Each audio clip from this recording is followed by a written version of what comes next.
Bienvenue dans ce nouveau 2 minutes de Mister A, le rendez-vous de la sensibilisation à l'archivage. Dans mon métier d'archiviste, je fais face régulièrement à des personnes qui me disent qu'elles archivent.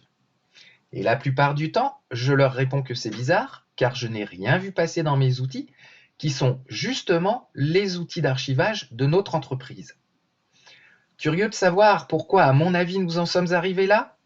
Vous pouvez lire mon billet complet dans cette newsletter où je propose une explication à cet état de fait. Pour l'heure, je crois qu'il est temps de remettre nos pendules francophones à l'heure et de définir ce que veut vraiment dire archiver. J'ai donc choisi comme titre pour cette vidéo Stockage, conservation, archivage, parlons tous le même langage. Vous êtes prêts? C'est parti! Les informations que nous produisons ou recevons n'ont pas toutes le même niveau d'exigence. Pour certaines, j'ai simplement besoin de les retrouver le temps de leur utilité. Pour d'autres, je vais devoir également m'assurer qu'elles ne pourront pas être modifiées dans le temps. Et enfin, pour d'autres encore, faire la preuve qu'elles n'ont pas subi d'altération et que ceux qui en ont besoin la retrouvent aisément dans le futur. 3 niveaux se dévoilent dans ces besoins et nous allons voir qu'ils s'imbriquent comme des poupées russes les uns dans les autres. Pour mieux comprendre, prenons l'exemple d'un contrat. Le stockage. Dans sa phase de rédaction, mon contrat va subir de multiples relectures qui vont le faire évoluer.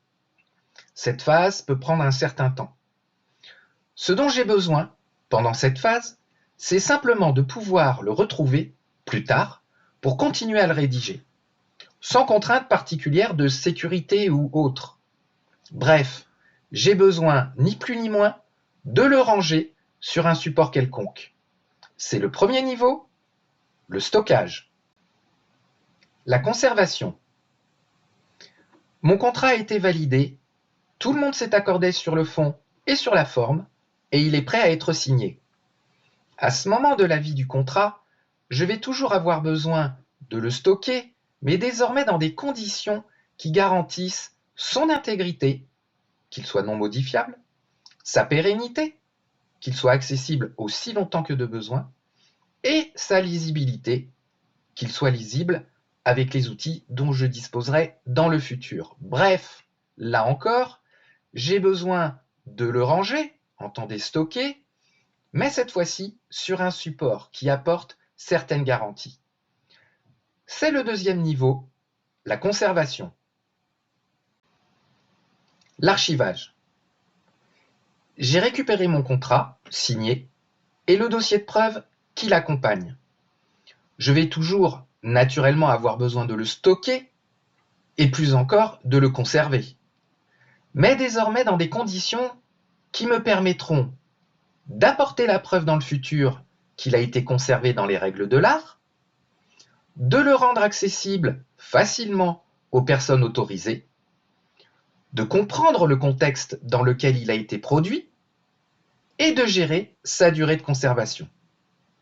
Bref, j'ai toujours besoin de le stocker sur des supports qui assurent sa bonne conservation, mais maintenant à l'aide d'outils pour gérer cette conservation. C'est le troisième niveau, l'archivage. Désormais, j'en suis certain, nous parlons tous le même langage.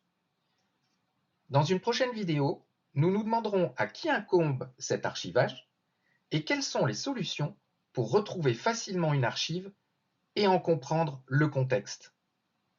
Je vous dis donc à bientôt pour un nouveau 2 minutes de Mister A.